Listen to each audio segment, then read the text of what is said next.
Hello, this video is more of a table of contents, so to speak, on my sprinkler system. The first has a list of the multiple videos that I have that are covering the intro to my system, the electronics actually hooked up, dealing with the manifold of multiples valve zones coverage, actually building them out, all the way through and including showing the wiring and the whole gamut. The second item that I have available is the actual parts and pricing of the materials, mostly purchased from Lowe's, but it shows the electronics that I purchased, the PVC piping, the T's, the elbows, and the Rainbird equipment, the flex pipe, etc. that was used for this whole setup. The actual details are gone into the subsequent videos. Hopefully I give you enough information that you can make better informed decisions, and hope you enjoy the videos.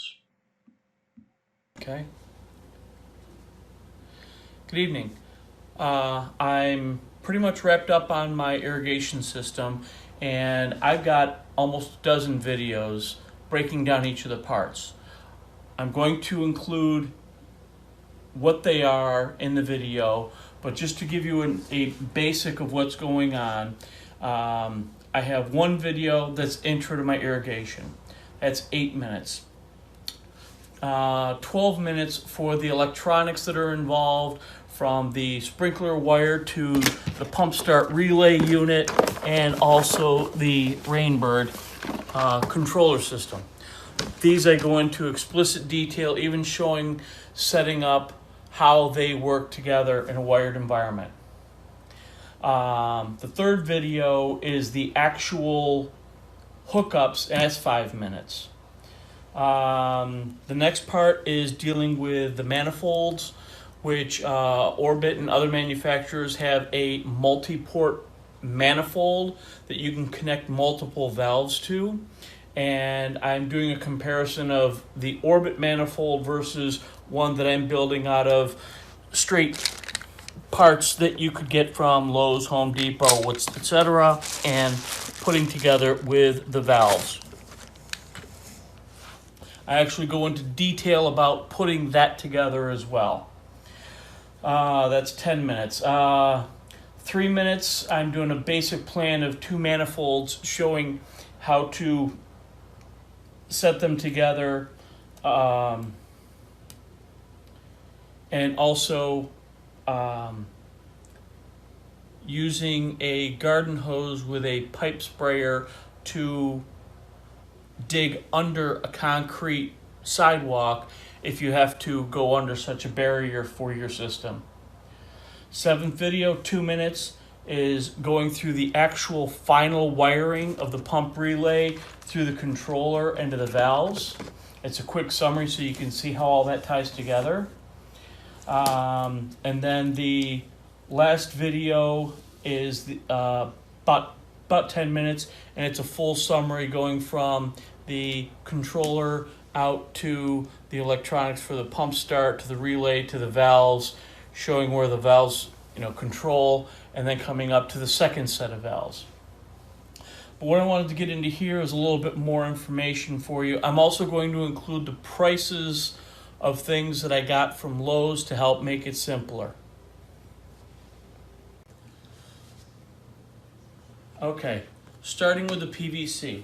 PVC needs to be the Schedule 40. Here's an example of Schedule 40. Here's SDR 21. Not a big difference. But if you look at the wall lining of it, you can see that one is much thicker than the other. You want Schedule 40. The SDR will crush. For example of crushing, I have a pipe cutter here.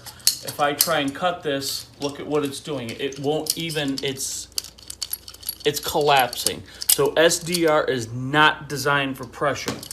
With the pipe cutter onto the Schedule 40, you can see that I can actually, it's resisting enough and it's hard to cut through. You definitely want to get yourself a pipe cutting tool 4 nice clean cuts against a 1-inch pipe. This pipe comes in 10-foot lengths, about $3.70 for a 10-foot length. Note, when you're ordering your PVC pipe length, no matter what, if you order 30 pieces of PVC pipe, get 30 couplings. Otherwise, you'll be running back to the store and saying, oh crap, and have to make extra trips. Also, if you think you need 30, go ahead and get 35. Why?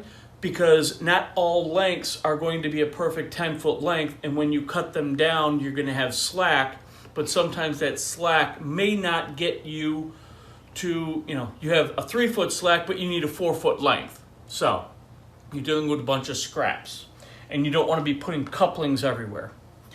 Also, go ahead, we have elbows here. Well, first, a coupling is nothing more than this. Coupling connects 2 PVC pieces together, and that's all it is.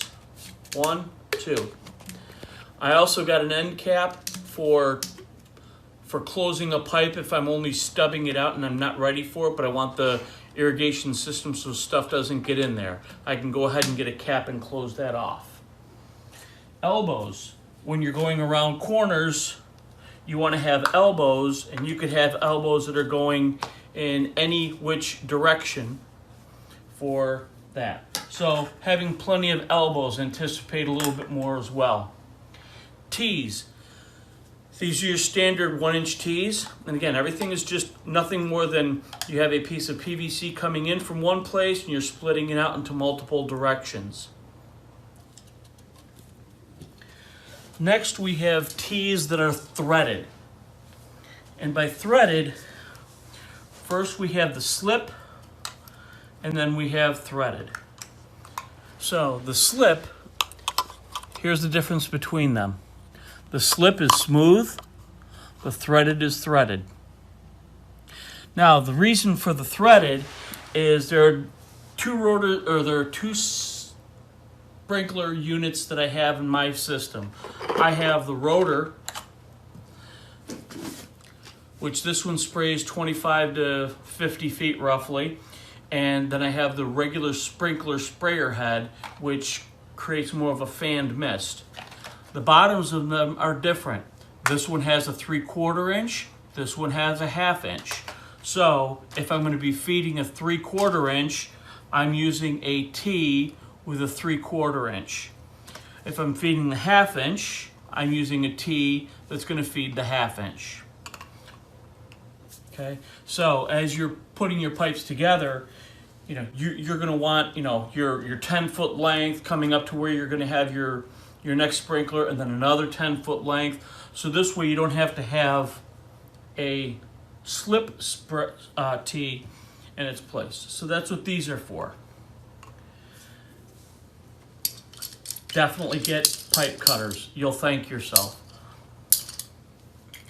If you get the rotor for the Rainbird, make sure you get the tool as well. It's about $2. Lowe's doesn't carry it, but you can get it almost anywhere on Amazon. And this is used for 2 things. One, you can adjust your spray arc radius on it by putting it in the bottom and turning it, and the more rotations you turn it, it opens or closes the directional unit. These parts here is part for the swing arm. Now what a swing arm is when you are going to set up your unit. So if you have your piped unit and you put a nipple in there to connect it, and then you put your sprinkler head on top, and somebody comes by or some equipment is rolling over it, whatever, pushes down here, cracks this, breaks this. Now you've got to replace the whole segment in here. Not cool. So to prevent that, taking that off, what you do is you create a swing arm. And a swing arm is nothing complex, but here's the premise of it. So you get this first, and it comes, you can either get 1/2 inch or 3/4, and I got the prices and parts on each. You start with this, that as you can see goes into the T. From here, you get an elbow. This elbow will screw into here. Next, you get some of this poly flex pipe, and this 100-foot length is $25.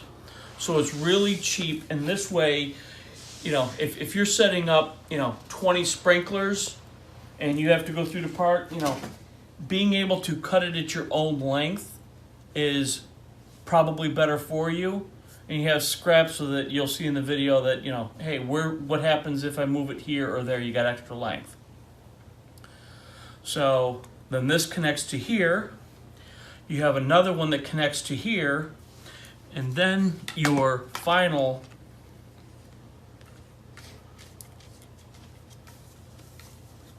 sprinkler head connects here. Now, why go through all this extra? Well, if I have my piece in the ground here, I can turn this around whichever way I want here. I can have this one go up or down.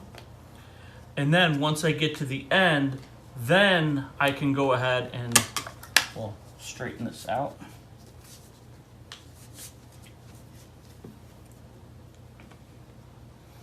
Then I can straighten this out and move it to the side. Now, if somebody comes and steps over on this side here, they've got this flex hose that's going to take the beating.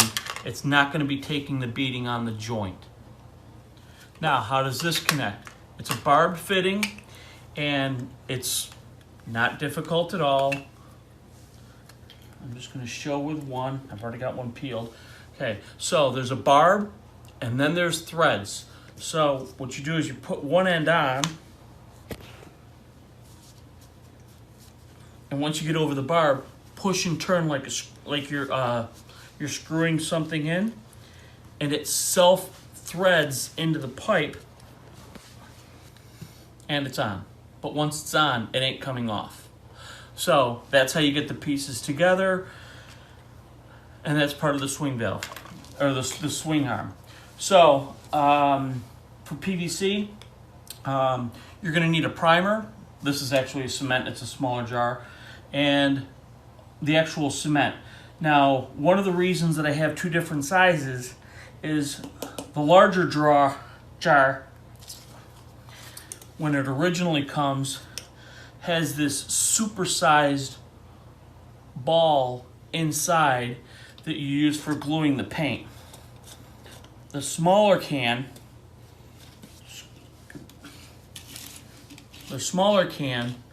has a smaller, more manageable sized head for doing your gluing and priming. So I ended up using, because I had another smaller can, I just took the brushes and swapped it out when this first can was empty. So other than very basic plumbing, connecting the PVC, and very basics on wiring, which I go into in detail, you too can go ahead and get your home irrigation system all set up.